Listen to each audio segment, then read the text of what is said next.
Leadership is service. You can't do it alone. I'm just glad that I'm doing the job that, I've been put on here to do right now. Hello, my name is Chilu Lemba. Thank you for tuning in. It's another episode of Z Flashback. Today's guest is Tim. Tim is a man who most people might know from his work with Zone Fam many years ago. He was one of the 4 members. And as a solo artist with bated breath waiting for the release of his solo debut, and eventually he released it. But in this episode, you'll notice that we were celebrating the release of Little Me Big God, which was a huge release by Tim. It features his former group mate Dope G from Zone Fam. And Levi got to chat with Tim to find out what was the motivation behind the song and a bit more about Tim's life philosophy and advice for younger upcoming artists. So enjoy this episode on Z Flashback with one of our favorite people, Tim. Tim, thanks for coming. Thank you for having me. Amazing. Thank you for having me. It's a pleasure having you. So let's get right into it, eh? Mm. So Little Me, Big God. Yes. It's a new song. It's catchy. And could you just take us through the inspiration behind the project? So Sam and I were playing beats, just running through beats, and it came on, and immediately we knew that there's something here. So bounced ideas back and forth until we settled on that chorus, and we sat in our little corners, wrote the verses, and the song came to be. It was seamless. It wasn't forced. It wasn't, it's always like that making music with Sam or Reggie. It's natural. So that session was like any other session. I'm just so happy that people get to hear what we make. There's a lot more. Yeah. No, that's amazing. And I could feel the bond that the two of you have. Obviously you guys have made music for quite some time, and I think the music is more like an extension of, shall I say, your brotherhood, in a way, and it was felt very much in the song. So quite recently, Patson Daka, when he scored in the AFCON qualifier, he tweeted the title of your song, So like, what do moments like that feel for you?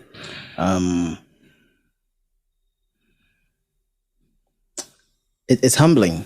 I like it mainly because once you put out music, it's not yours anymore. Belongs and to the world. If you're making Christian music, the kind of music that I make, you're not just making it to entertain people.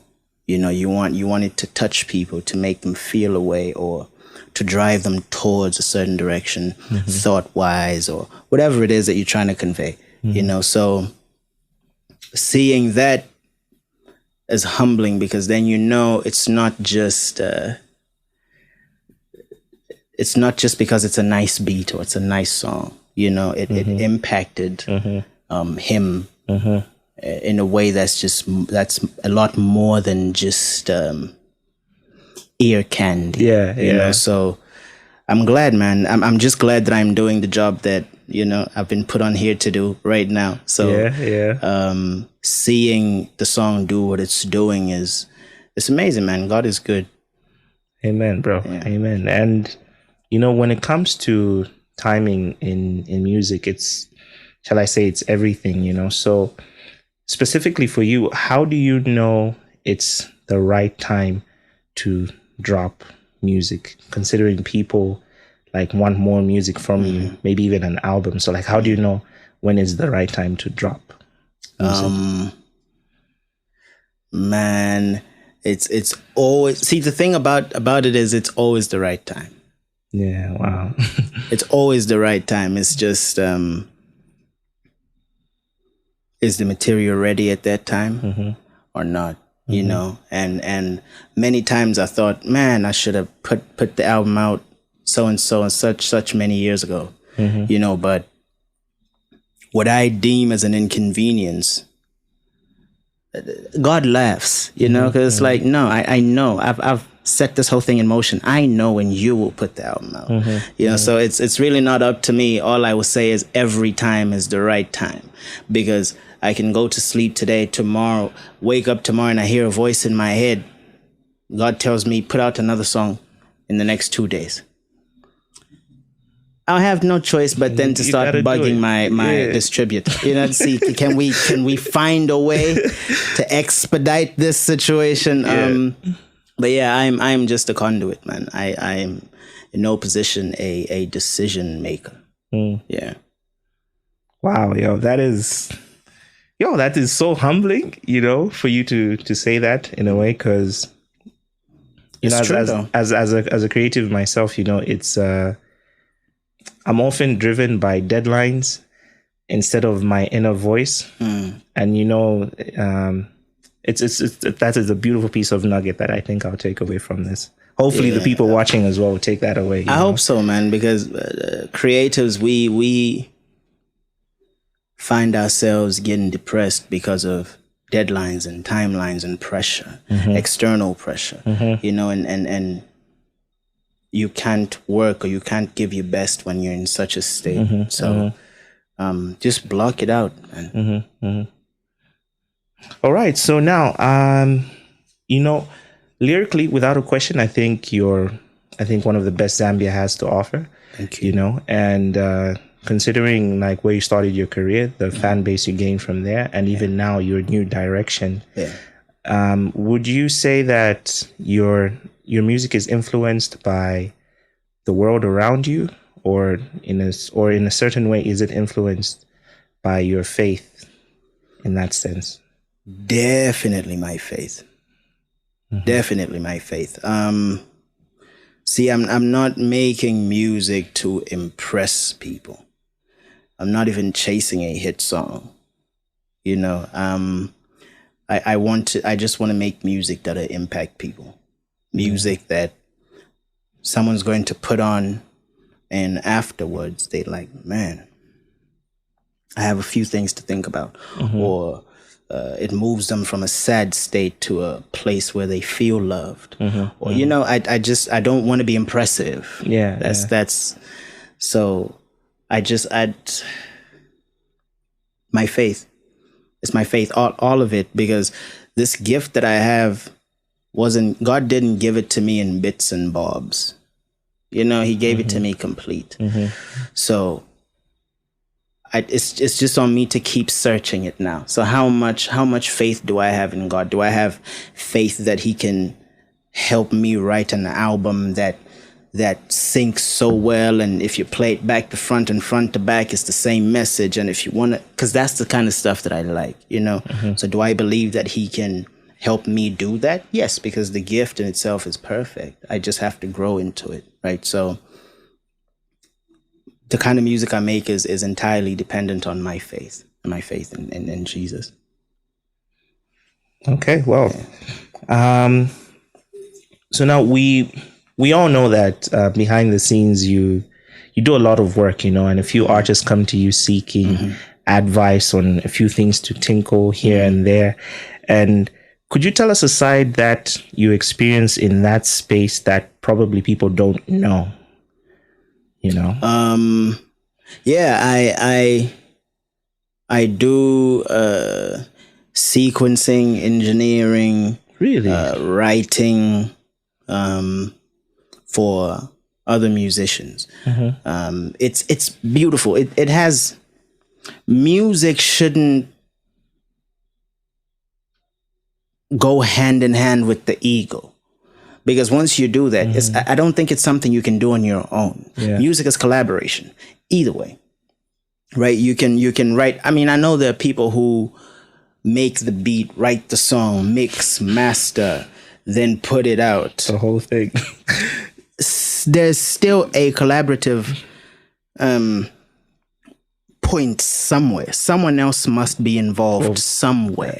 You know, you're not a jack of all trades. So I just like it. I appreciate when musicians are like, oh man, I think let's run this by Tim, or Yeah. let's see if he can sequence it this way, or let's see if he can bring out something that's not there right now. You know, it's humbling for me because in the same way I send my music to people, you know, be like, yo, are you hearing anything? Yeah. If there's anything you're hearing that I should change, that I should add, that I should remove, please let me know. You know, and that's how you get the best product. You can't do it alone. I love when I sit in and sit in on studio sessions and other people's music, and it's easier than my own because I'm too critical. Yeah, my yeah. own It's stuff, often you that know? way. So you 100%. Yeah. you find that I deliver better when it's other people's stuff. Yeah. You know. So yeah. But I love it, man. I love it. I love making music. I love making music. Everything is music. Yeah. So now, considering the success of Little Me, Big God, what's next for you? An album. Finally. Oh yeah, finally. The album's done. The album's coming out soon. I'm just glad that I'm out of that bubble where I'm afraid to even check my social media. You know, because as soon as I tweet something, or as soon as I put something on my Facebook, the comments are, yo, where's the album? Give us the album. Why are you so lazy? What's going on with you? But it's like, I really can't explain to everybody, you know, so it made me, I started to feel away. Yeah. But now I can comfortably say the album's done and it's coming, you know. Please just, I mean, people have been patient so far, and I'm so glad because I've been given more grace than I think any other artist has ever been given. How many years? Yeah. That is also something that tells me this is beyond me. It's bigger than me. Bigger than you, yeah. God has something that he wants to do through me. I'm just a tap. I'm just a conduit. So the album's done. After that, I want to get into many things, but ultimately I want to teach. Wow. Yeah, I want to teach. I could teach music, or rap, but ultimately what I want to do is teach the Bible.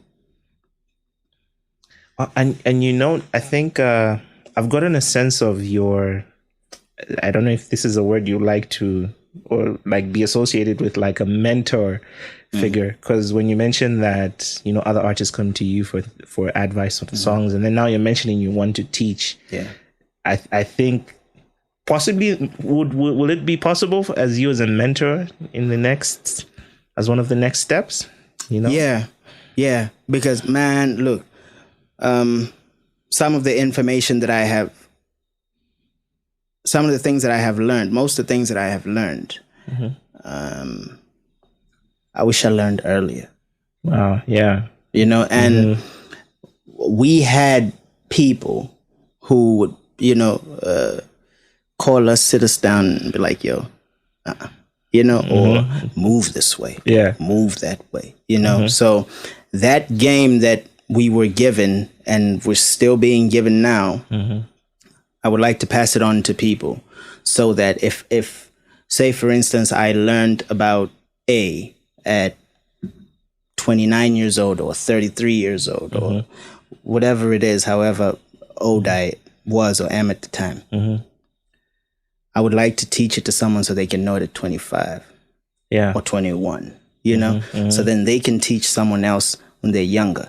That way we don't have everybody getting to 50 with the same knowledge. Yeah. You know, because if you know what I knew at 35, if you know it at 25, by the time you're 35, you know a lot more than I did at 35, which means you can teach people. And so we start to groom leaders and experts a lot earlier than as the generations go. So yeah, ultimately that's what I love.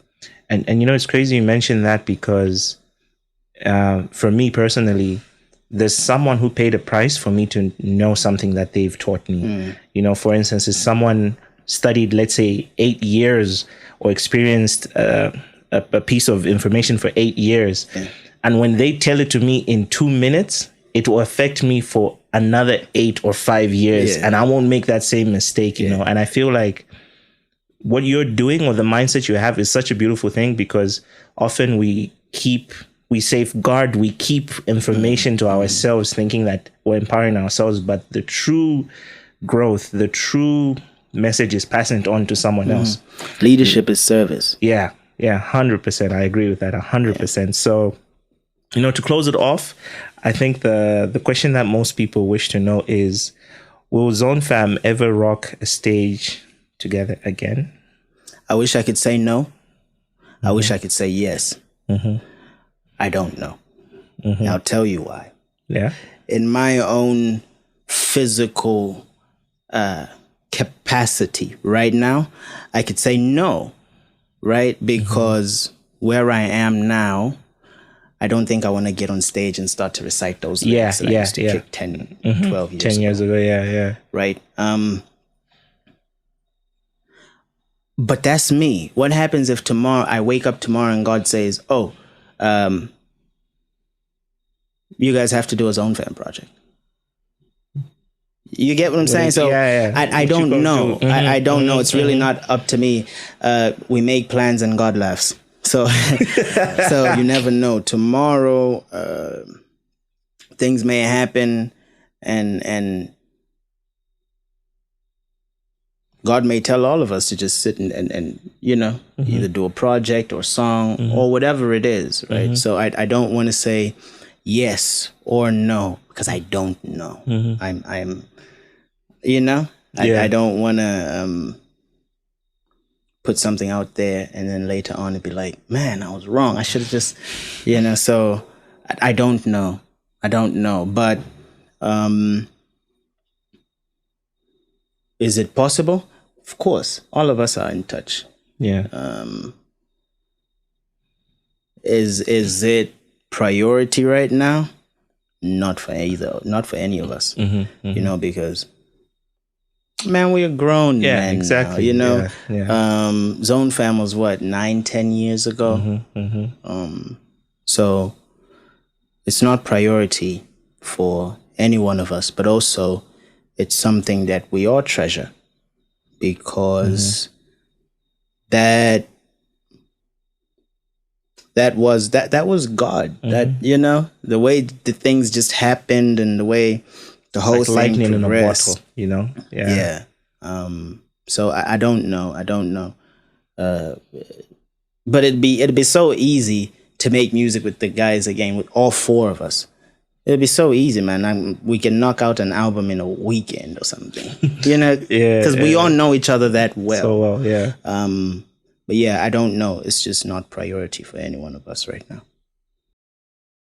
All right, cool. So thanks again for coming. You know, it's been a pleasure. It's been a vibe. I think. Thank you for having me. I just want to say on camera, this man's got some really nice sneakers on. I've been eyeing these sneakers like, damn. This man's got some really nice kicks on. I had to say it on camera. Hey, yeah. Thank you don't very cut much. that out. Yeah. Thank you so much for having me.